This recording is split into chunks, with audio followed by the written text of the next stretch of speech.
اعوذ باللہ من الشیطان الرجیم بسم اللہ الرحمن الرحیم الحمد للہ رب العالمین والصلاة والسلام علی اشرف الانبیاء والمرسلین واہل بیتہ الطیبین الطاہرین المعصومین، اما بعد۔ سورہ مبارکہ اعراف آیت نمبر 196 سے آیت نمبر 206، 196 سے 206، جس پر یہ سورہ اعراف مکمل ہو رہا ہے۔ بسم اللہ الرحمن الرحیم۔ ان ولی اللہ الذی نزل الکتاب وهو يتولى الصالحین والذین تدعون من دونه لا يستطيعون نصركم ولا أنفسهم ينصرون وإن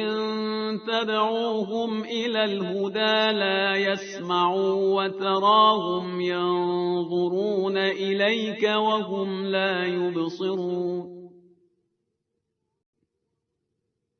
خذ العفو وأمر بالعرف وأعرض عن الجاهلين وإما ينزغنك من الشيطان نزغ فاستعذ بالله إنه سميع عليم إن الذين اتقوا إذا مسهم طائف من الشيطان تذكروا فإذا هم مبصرون وإخوانهم يمدونهم في الغي ثم لا يقصرون وَإِذَا لَمْ تَأْتِهِمْ بِآيَةٍ قَالُوا لَوْلَا اجْتَبَيْتَهَا قُلْ إِنَّمَا أَتَّبِعُ مَا يُوحَى إِلَيَّ مِنْ رَبِّي هَذَا بَصَائِرُ مِنْ رَبِّكُمْ وَهُدًى وَرَحْمَةٌ لِقَوْمٍ يُؤْمِنُونَ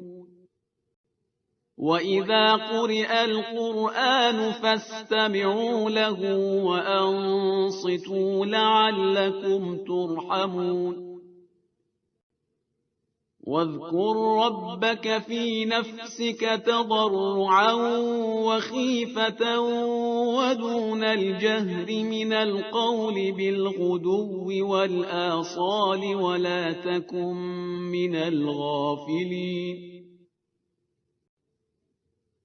إن الذين عند ربك لا يستكبرون عن عبادته ويسبحونه وله يسجدون۔ ارشاد پروردگار ہے ان ولی اللہ الذی نزل الکتاب، کہ میرا ولی، میرا سرپرست تو وہ اللہ ہے کہ جس نے کتاب کو نازل کیا، وہو یتولی الصالحین، اور وہ جو صالحین ہیں ان کی سرپرستی بھی فرماتا ہے، یعنی ان کو بھی اپنی ولایت میں قبول کرتا ہے۔ ایک تو پروردگار عالم کی رحمت عمومی ہے، وہ تو سبھی کے شامل حال ہے، مگر پروردگار عالم اپنا کس کو کہتا ہے یہ بھی تو امپورٹنٹ ہے۔ تو پروردگار عالم ان کو اپنی ولایت میں قبول کرتا ہے کہ جو صالحین ہیں۔ والذین تدعون من دونہ، اور اللہ کو چھوڑ کر جنہیں تم پکارتے ہو، لا یستطیعون نصرکم، وہ تمہاری نصرت پر قادر نہیں ہے، ان کی طاقت نہیں ہے کہ وہ تمہاری مدد کر سکیں۔ ولا انفسہم ینصرون، اور وہ تو اپنی مدد بھی نہیں کر سکتے، یعنی یہ تو تمہارے اندر بھی اتنی صلاحیت ہے کہ تم چاہو تو خدا کی دی ہوئی طاقت سے خود اپنی کچھ تو مدد کر سکتے ہو،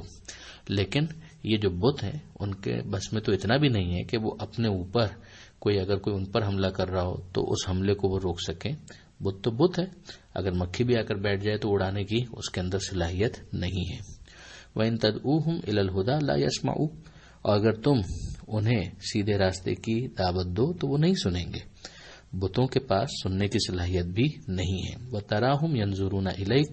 تمہیں ایسا لگتا ہے کہ وہ تمہیں دیکھ رہے ہیں، وہم لا یبصرون، جبکہ انہیں دکھائی نہیں دیتا۔ یہی وہ جو مورت، جو بت ہے، جو آئیڈل ہے، اس کی بے بسی کو سمجھایا جا رہا ہے کہ تم نے اپنے ہاتھوں سے اس ڈیکوریشن پیس کو تیار کیا ہے اور اس کی آنکھیں بنا دی ہیں، مگر اس کے اندر نور تو نہیں ہے، اس کے اندر کوئی روشنی تو نہیں ہے۔ دور سے دیکھو تو لگتا ہے کہ جیسے بت تمہیں دیکھ رہا ہے، مگر وہ دیکھ نہیں رہا۔ پھر اس کے بعد اپنے حبیب کو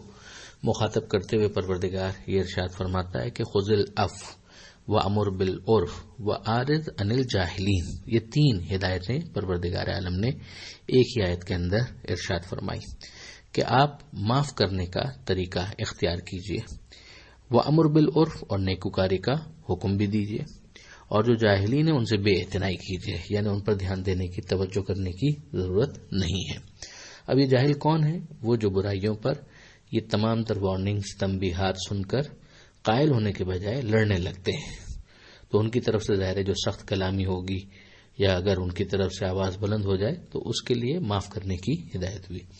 کہ اب آپ اس کے بدلے کا کوئی خیال دل میں نہ رکھیے۔ اس کو آپ کہیں گے گزشتہ رات سلوات محاورے کے اعتبار سے، اور آئندہ کے واسطے احتیاط کا حکم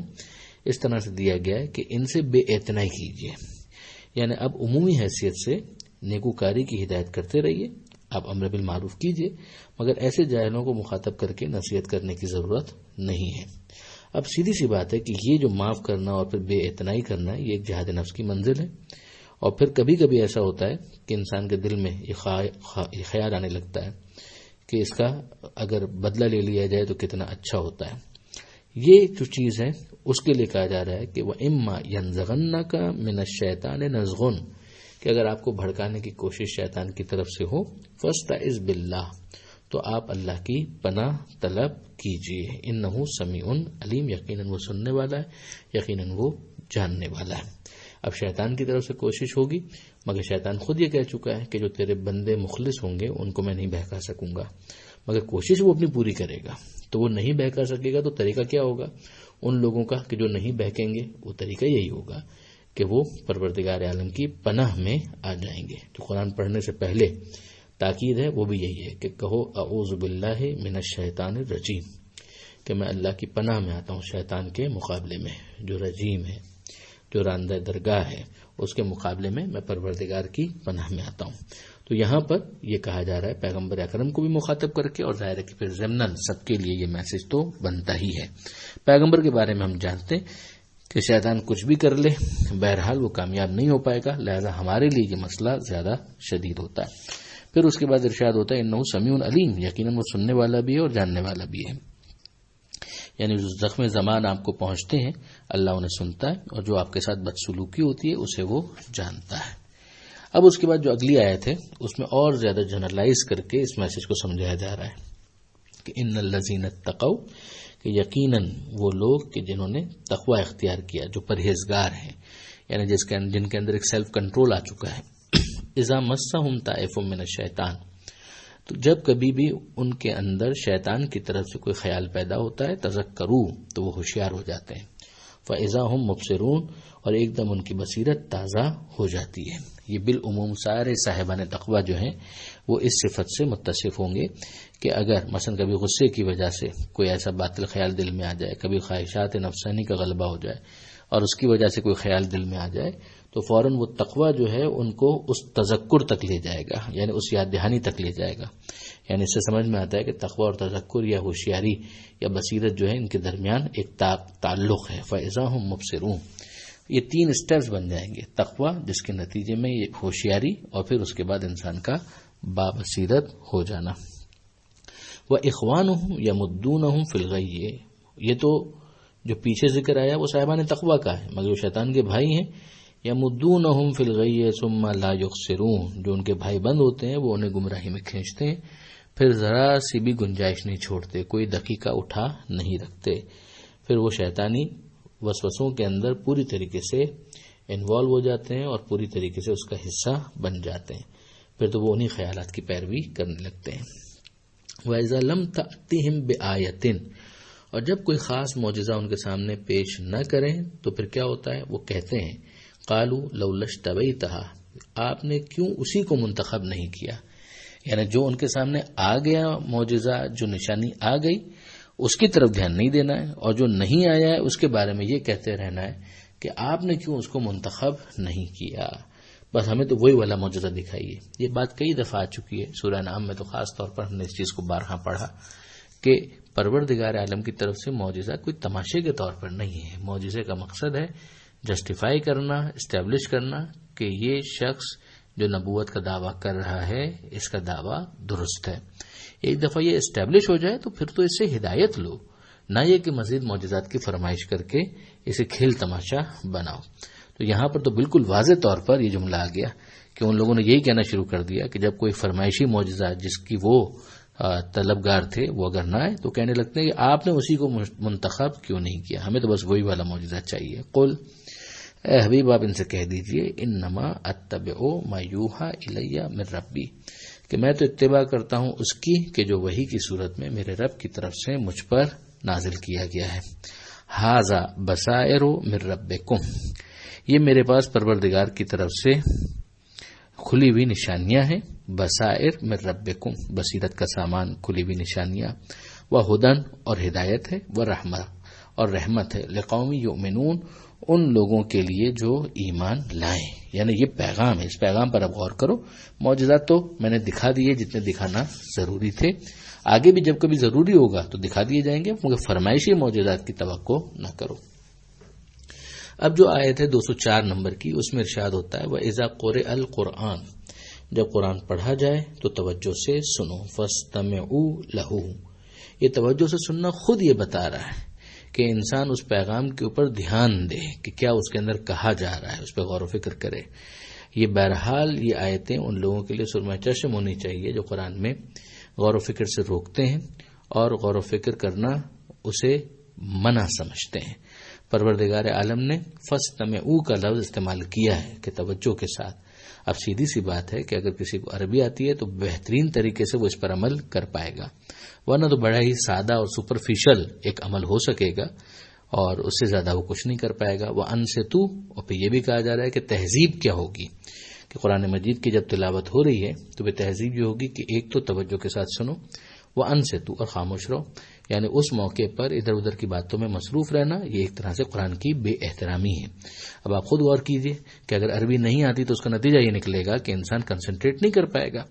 پھر تو وہ قاری کے لحن پر تھوڑا سا کنسنٹریٹ کر پائے گا لیکن بہرحال ان الفاظ کے معنی کو نہیں سمجھ پائے گا۔ تو آئیڈیل یہی ہے کہ انسان عربی سمجھے، سیکھے، تاکہ قرآن مجید کو براہ راست اس زبان کے اندر سمجھ سکے، اور اگر ایسا نہیں ہے تو ایک اسٹیپ نیچے آ کے کم سے کم ترجمے کی طرف جائے، تشریحات جو کی گئی ہیں ان کی طرف جائے، تاکہ بہرحال وہ قرآن مجید کے پیغام سے مانوس ہو سکے۔ اس آیت کا ایک تعلق تو وہی جو تہذیب تلاوت قرآن اور تہذیب سماعت قرآن کے حوالے سے، اور ایک دوسرا یہ بھی ہے کہ نماز جماعت کے اندر جو ہوتا ہے کہ اس موقع پر جو ماموم ہے وہ سنتا ہے اور امام جماعت پڑھتا ہے، تو اس کی بھی ایک منظر کشی یہاں پر کی جا رہی ہے۔ مگر جو لعلکم ترحمون کہا گیا، شاید کہ رحمت تمہارے شامل حال ہو،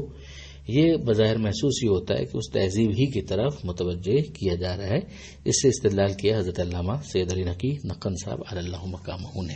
کہ امام جماعت اور ماموم کا جو تعلق ہے وہ ایک پہلو ہو سکتا ہے،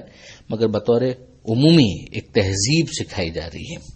پھر اس کے بعد جو آیت ہے وَاذْكُرْ رَبَّكَ فِي نَفْسِكَ تَضَرُّعًا وَخِيفَةً، اپنے رب کو یاد کرو دل ہی دل میں، گڑ گڑاہٹ کے ساتھ اور خوف کی حالت میں۔ یہ وہی کنسٹرکٹیو فیئر ہوتا ہے، بڑا مثبت، جو پروردگار کے احترام پر مبنی ہے،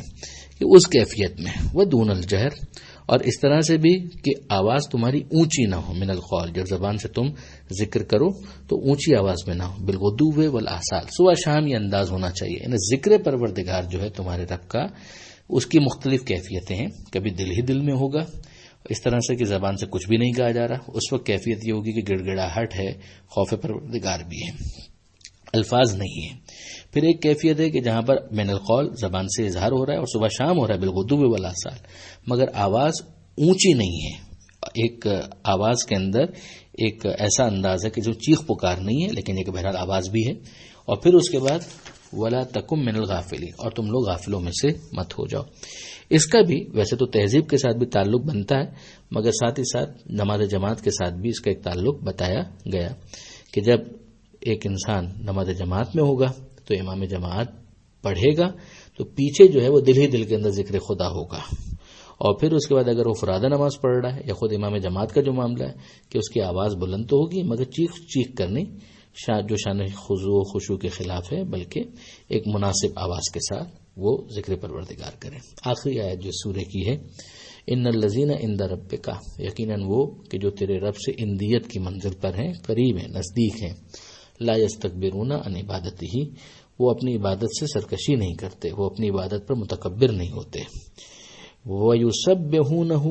اور وہ تسبیح کرتے رہتے ہیں، وَلَهُ يَسْجُدُونَ، اور اس کی بارگاہ میں سجدہ ریز ہوتے ہیں۔ یہ آخری آیت کہ جو جتنا خدا سے قریب ہوگا